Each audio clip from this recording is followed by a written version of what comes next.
안녕하세요. 한울 바이오파마 주주 여러분, 이채은 전문가입니다. 자, 요즘 한울 주가 보면 하루는 급등, 또 하루는 조정이 나오면서 흐름이 애매하죠. 겉으로는 흔들리는 것처럼 보이는데요. 또 아래에서 받쳐주는 힘이 계속 느껴지는 이유가 따로 있습니다.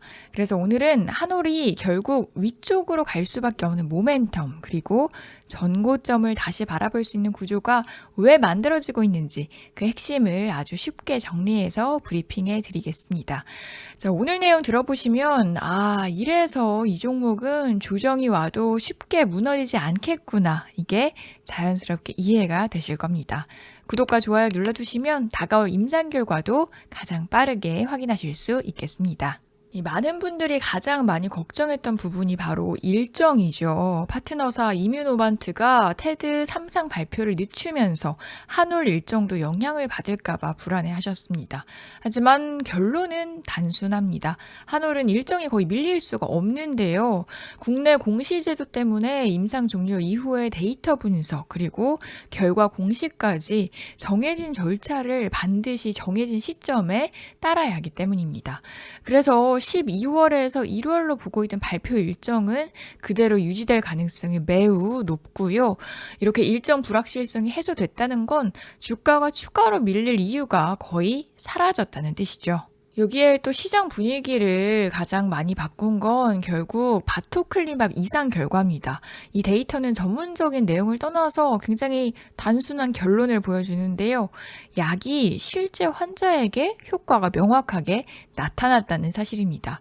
기대감 단계에서는 이런 흐름이 나오기가 어렵습니다. 하지만 효과가 실제로 입증이 되는 순간 시장의 계산법 자체가 바뀌는데요.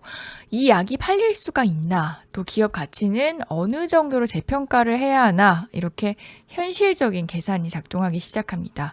그래서 최근 기관과 업계에서 기업 가치가 2단계 이상 커질 수 있다는 분석이 나오는 이유고요.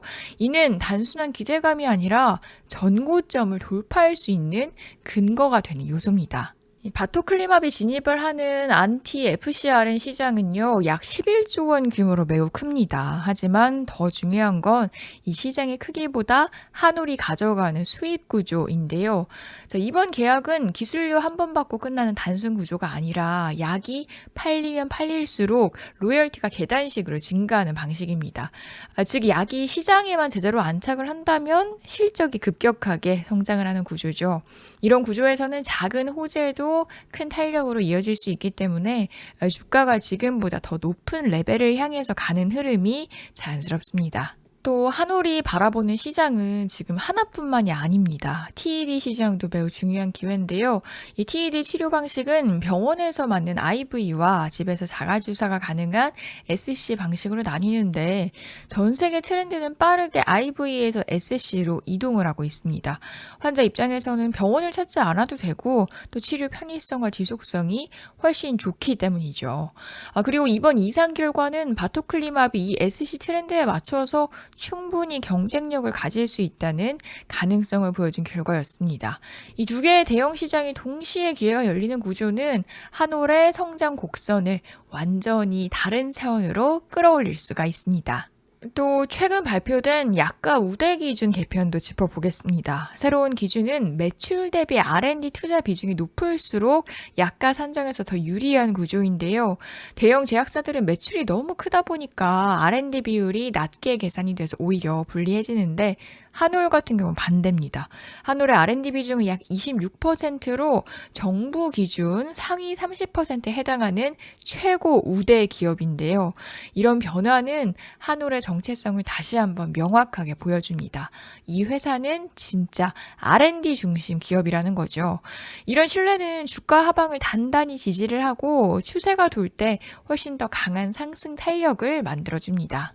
자, 이런 전체적인 흐름을 하나로 정리를 해보면요, 굉장히 명확해집니다. 일정 리스크는 사실상 해소가 됐고 이상 데이터는 약효를 명확하게 증명을 해주고 있고요. 또 시장 평가 기준을 기대감에서 상업성 검증 단계로 완전히 바꾸었습니다. 또 안티 FcRn과 TED라는 두 개의 커다란 시장이 동시에 열려 있고요. 한올이 가져가는 계약 구조는 실적 레버리지가 크게 작동하는 방식이죠. 여기에 R&D 우대 정책까지 더해지면서 기업 내부의 변화는 모두 위쪽으로 정렬이 되고 있습니다. 그래서 지금의 조정은 기업 가치가 흔들려서 나온 조정이 아니라 섹터 변동성에서 나오는 자연스러운 숨고르기라고 보셔야 되겠고요. 지금 구간에서 서둘러서 매도를 해야 할 이유는 크지가 않고 오히려 전고점을 향한 에너지가 안쪽에서 계속 쌓이고 있는 과정에 가깝다. 저는 이렇게 보고 있습니다. 자, 오늘 이렇게 정말 다양한 내용 살펴봤는데요. 오늘 내용이 도움이 되셨다면 구독과 좋아요 눌러주시고요. 다가올 임상 결과에서 어떤 변화가 나타나는지 또 함께 확인해 보시죠. 그럼 지금까지 이채은 전문가였습니다. 시청해주셔서 고맙습니다.